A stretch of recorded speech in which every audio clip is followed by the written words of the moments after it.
Kannur CPM ജില്ലാ സെക്രട്ടറിയായി K രാഗേഷിനെ തിരഞ്ഞെടുത്തതിന് പിന്നാലെ കഴിഞ്ഞ ദിവസം വിഴിഞ്ഞം അന്താരാഷ്ട്ര തുറമുഖം മാനേജിംഗ് ഡയറക്ടറും യൂത്ത് കോൺഗ്രസ് നേതാവ് ജി ശബരിനാഥിന്റെ ഭാര്യയുമായ ശ്രീമതി ദിവ്യ അയ്യർ നടത്തിയ അഭിനന്ദന പോസ്റ്റിന് വിമർശനങ്ങളുമായി യൂത്ത് കോൺഗ്രസ് രംഗത്ത്.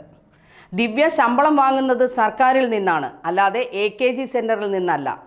IAS ഉദ്യോഗസ്ഥർ സർക്കാരിൻ്റെ തീരുമാനങ്ങൾ നടപ്പാക്കാൻ വേണ്ടി വിനിയോഗിക്കപ്പെട്ടവരാണ്, അല്ലാതെ സർക്കാരിന് നേതൃത്വം നൽകുന്ന പാർട്ടിക്ക് ചട്ടങ്ങൾ മറന്ന് സ്തുതി പാടാനല്ല.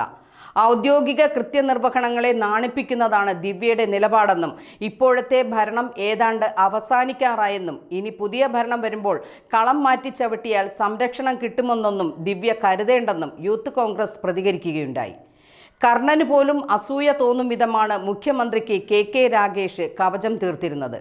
വിശ്വസ്തതയുടെ ഒരു പാഠപുസ്തകം, കഠിനാധ്വാനത്തിൻ്റെ മഷിക്കൂട് തുടങ്ങി എടുത്താൽ പൊങ്ങാത്ത അഭിനന്ദനങ്ങൾ നൽകുമ്പോൾ ദിവ്യ ഒന്നോർക്കുക, കെ രാഗേഷിനെ കണ്ണൂരിൻ്റെ കളക്ടറായിട്ടല്ല തിരഞ്ഞെടുത്തത്, കമ്മ്യൂണിസ്റ്റ് പാർട്ടി ജില്ലാ സെക്രട്ടറി ആയിട്ടാണ് തിരഞ്ഞെടുത്തത്. അതിന് ഇത്തരം കസർത്തൊന്നും വേണ്ട, ഇനി വലതും കിട്ടാനാണേൽ ആയിക്കോളൂ എന്ന് യൂത്ത് കോൺഗ്രസ് കണ്ണൂർ ജില്ലാ പ്രസിഡന്റ് വിജിൽ മോഹനും വിമർശിക്കുകയുണ്ടായി.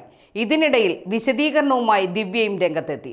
നന്മയുള്ളവരെക്കുറിച്ച് നാലാളോട് പറയാൻ പ്രയാസം വേണ്ടെന്നും കൈപ്പേറിയ പ്രതികരണങ്ങളുമൊക്കെ എനിക്ക് ഇതിനു മുൻപും ഏറ്റുവാങ്ങേണ്ടി വന്നിട്ടുണ്ടെന്നും ഫലത്തിൽ യൂത്ത് കോൺഗ്രസിനെ തള്ളിപ്പറയുകയാണ് ദിവ്യ ചെയ്യുന്നതെന്നും ദിവ്യക്കെതിരെ യൂത്ത് കോൺഗ്രസ് രംഗത്ത് വരുമ്പോൾ തകരുന്നത് ശബരിനാഥിൻ്റെ രാഷ്ട്രീയ ഭാവിയാണ്.